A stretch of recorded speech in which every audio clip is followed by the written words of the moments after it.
Hello, and welcome to the GearJunkie Weekly Roundup presented by Go RVing, where we discuss the headlines in a little more depth. I am Sean McCoy, joined this week by Mary Murphy, and let's jump into it. It's been an interesting week. I've been out in the woods most of the week, so I've missed a lot of the headlines. I've been here in the office. So. Thanks for picking those up. And you know, one story that you covered and is really interesting to me, the National Park Service hired its first woman in 147 years as a chief ranger for Yellowstone. Yes. Can you tell us a little bit more about this?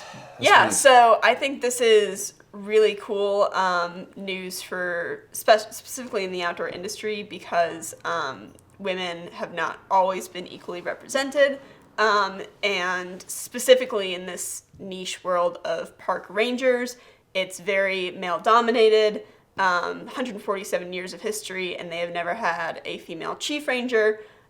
We all know there's plenty of female rangers out there, but Sarah Davis is her name. She's coming over from a national park location in Tennessee, and she's going to be sometime this or next month taking over in Yellowstone.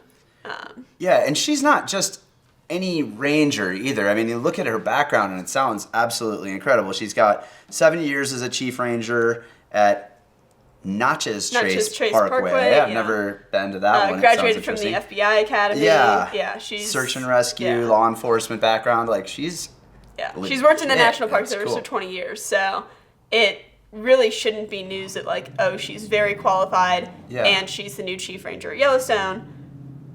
But the only reason it is news is because she's the first woman they've decided to hire. So I think it's a cool story. Yeah. I just wonder what took so long. Why is the National Park Service, like everywhere in society, taking so long for these ceilings to be broken? Yeah. It's good news in my mind to see it happening finally. Yeah.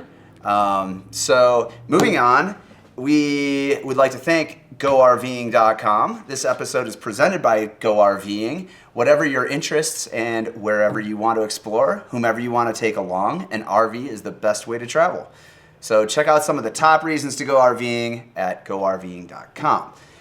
Thanks again. And Mary, if you had an RV this weekend, where would you take it? Well, I'm doing a 10-mile trail race this weekend, so I would probably drive it up to Evergreen, have a nice, awesome home base up there for the race. After the race, wouldn't have to sleep on the ground in a tent. That would be super sweet. Feel good after a long run. How far is your run? Do you know? It's a 10-mile. 10 mile? But it's kind of like, it's like 90% uphill. So, woo! All right, well, thanks to Suffer Better for having us up there, and thanks to Go RVing for sponsoring this segment. Moving on, we're going to talk about gear a little bit. Cool. And some of our favorite gear, which is EDC knives and tools. The Leatherman K-Series came out last week, and it is a pocket knife-based multi-tool. So the big difference between most of the Leathermans that people know and this is that this one uses it doesn't have a pliers, which kind of set the Leatherman apart. You've got 7 tools or 8 tools depending on the model. I think it's the K2 and the K4. Yes. And you could get an X at the back if it's serrated. So what I wonder is, have you used, of multi-tools, what have you used mostly? Like Swiss Army base style or the pliers style? I use a Leatherman pliers style pocket tool. It's the smaller version. But I think the free K series is interesting because it's a lot of people, pliers are useful, but might not be the #1 tool in most people's repertoire.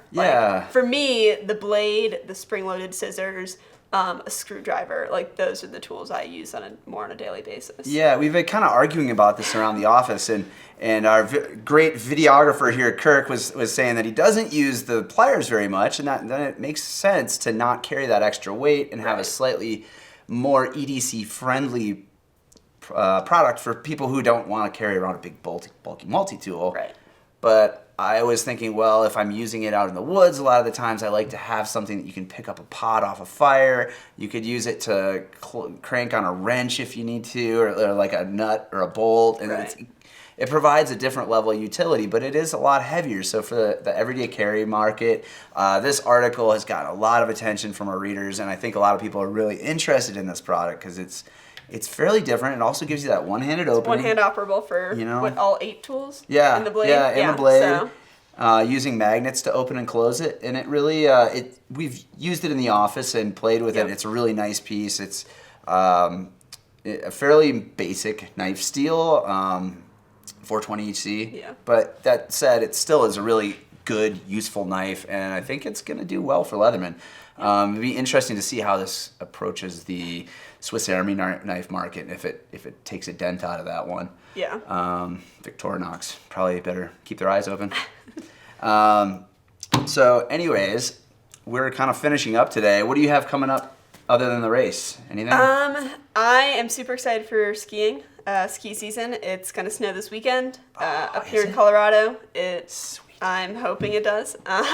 So I was actually just at an event last week with Jack Wolfskin. Cool. And I'm hoping to test some of their ski jackets and ski shells coming up soon. Nice. Where do you have a pass this year in Colorado? I do have a pass. I ski at Arapahoe Basin. Nice. So beautiful mountain. Yeah. No blackout dates. No blackout dates. Ski it anytime you want. Cool. Well, I just had this last week. I was out with BOA, the closure company. So they make the tightening things that you see on snowboard boots. That's where most people are familiar with them, but they go across the gamut on a lot of products. And they have a really interesting study coming out right now that they've been working with the University of Denver about to have it scientifically validated that their closure system actually improves performance. And they have a lab both at their new facility, which is over here in Rhino in Denver, which I visited last week, and they also are doing testing at the University of Denver.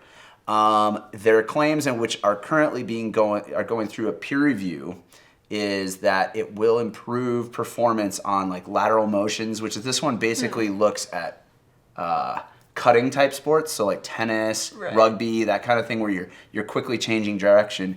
But what they're finding is that some of their closures can be quantitatively measured to improve performance of athletes by significant margins, up to like 3.5%. So, are they testing these in the performance lab that you mentioned? Yeah. Are they testing different models with different types of closures? So what they're doing is they have one type of shoe. Okay. And they have it retrofitted with 3 or 4 different types of closures. Including laces, and then measure performance across the board using pressure plates and the little dots on a person's body, so you can see how quickly they can move and how quickly they're able to change direction, and actually measure that with, I think they used 30 subjects on this one, all of which were collegiate athletes. So it's a pretty well done test from what I could gather. And I'm really curious to read the paper. It's coming out soon. They're expecting before the end of the year this will be coming out, and the peer review should be complete. So we'll be writing about it at that time. And so if you want to learn more about that, stay tuned to GearJunkie.com, and you can expect to see that sometime in the next few weeks. So until next week, I'm Sean McCoy, and I'm Mary Murphy. Thanks a lot, Mary, for joining us today, and we'll talk to you next week.